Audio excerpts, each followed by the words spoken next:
Hey YouTube, MrLuBuFu here with green. Let's just go ahead and hop right in. Warrior's Lesson is continuing the cycle of uncommon, 1 mana, instant, total blowout cards, and that would be Warrior's Lesson. Not only does it trigger heroic for up to 2 creatures, which by itself is already good in this format, but whenever it deals combat damage to a player, draw a card, which is something I like a lot. Drawing cards, I mean, as a blue player, I know it's more blue, but this can be just a total blowout. You attack with a couple of guys, trigger heroic, and then draw 2 cards. For 1 mana? Yeah, buddy. I like it a lot. While playing Goliath, it's a giant 6/5 trampling fox.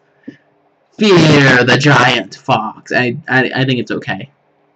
Voyaging Satyr. So it's a 2 mana 1/2 that can untap a land. I mean, it's ramp. I would certainly play this. Time to Feed is, I basically ignore everything up until the last sentence. Target creature you control fights that creature. So if you have a bigger creature, it's basically a removal spell. Yeah, you'll gain 3 life and blah blah blah, but that's it. Self-Charted Warrior, 4 mana 2/2, the heroic. Whenever you cast a spell that targets it, make it get +2/+2. Very powerful card if you have the heroic spells to back it up. Getting a 4 mana 4/4, very good. You just have to have the heroic spells, otherwise a 4 mana 2/2 is pretty mediocre. Shredding Winds, 7 damage to target creature with flying. There's not too many giant flyers in this format, but this is certainly sideboardable. I would read it as 1 mana extra plummet. Sedge Scorpion, it's a 1/1 death touch for 1. I don't think it's that good nor that bad. I mean, the rats in Return to Ravnica saw play, and this is the same sort of thing. Savage Surge, I think it's a reprint. +2/+2 till end of turn, untap that creature. It was fine in Return to Ravnica block. So yeah. Satyr Piper. It's a 3 mana 2/1, so stat-wise it's not that good, but its ability is actually quite relevant. Target creature must be blocked this turn if able. If you have the biggest creature on the board, this is basically 4 mana removal spell, which can do a lot. Theros Band Centaurs. It's a 5 mana 3/7. Basically, it's a giant wall, and it might be playable, to be honest. Nylea's Presence. Enchant land when it enters the battlefield, draw a card, and it's a basic land type in addition to its other types. So basically, it's 1 mana more than Abundant Growth from Absent Restored. There you go. It cycles, so it's fine. It's mana fixing. Certainly will see play, and it's an enchantment.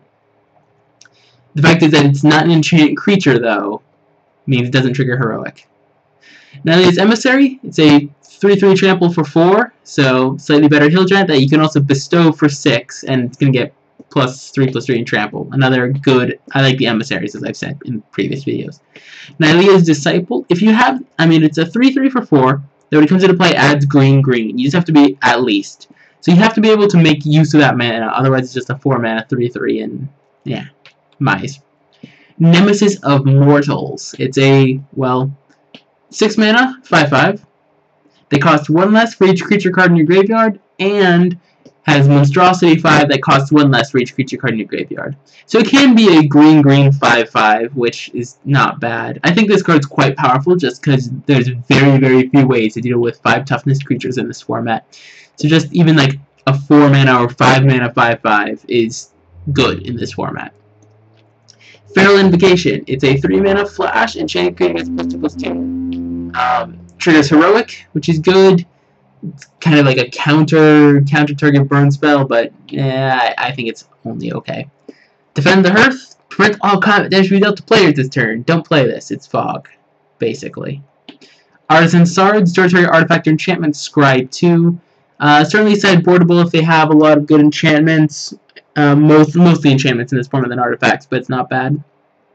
Agents of Horizons is a 3 mana 3/2 that can be unblockable. So if you're in green-blue, it might be worth playing. Fade into Antiquity, exile target artifact or enchantment. Definitely powerful enough maybe to be main decked, but sideboard definitely is worth picking up. Mistcutter Hydra is fine. People are sort of overvaluing it. Like, if you ignore the can't be countered protected from blue, it's basically like a 3/3 haste for 4, or a 4/4 haste for 5, which is not bad. Getting just a big Hydra is powerful. Centaur Battlemaster is a 5-mana 3/3 that whenever you cast a spell target it, put 3 +1/+1 counters. I.e., if you have a heroic spell, this guy is really good. Like, really good. He suddenly is a 6/6 for 5, and people can't, like, this format can't deal with big creatures. Ordeal of Nylea, as I said, I don't like the Ordeals that much, so I'm not going to mention it. Nessun Courser is fine, it's a 3/3 for 3.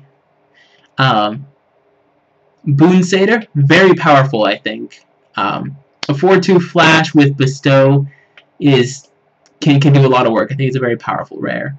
Much like Arbor Colossus, which is a 6/6 for 5, which, as I said, hard to deal with, and has Monstrous for 6.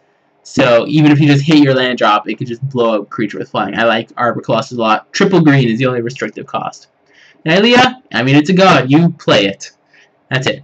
Sylvan Caryatid is another card I'd play just because it ramps. It's a 0/3. I don't like Hunt the Hunter main deck, but sideboard's fine. Again, I'm focusing mostly on pre-release. Karametra's Acolyte, I like it. As it's a 1/4, so it's hard to deal with. It's a horn turtle. It's slightly more expensive than Horn Turtle, but being able to ramp into heavy green lets you hit these monstrosity costs or bestow costs that green has. Nessun Asp, I mean, it's a 4/5 for 5 with reach, which is good in this format.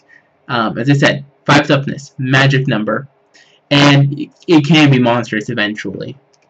Commune with the Gods is only okay. I don't like it that much. I like Bow of Nylea, and I like Reverend Hunter. Of course, you have to have the green, because it's a 2/2 for 3, but if you have at least 2 or more, then it starts getting value. Then it's like a 3/3 for 3, which is only, I mean, that's called Nessun Courser. Pulchronos, Giant Mythic Rare, you should probably play it, because it can just blow stuff up.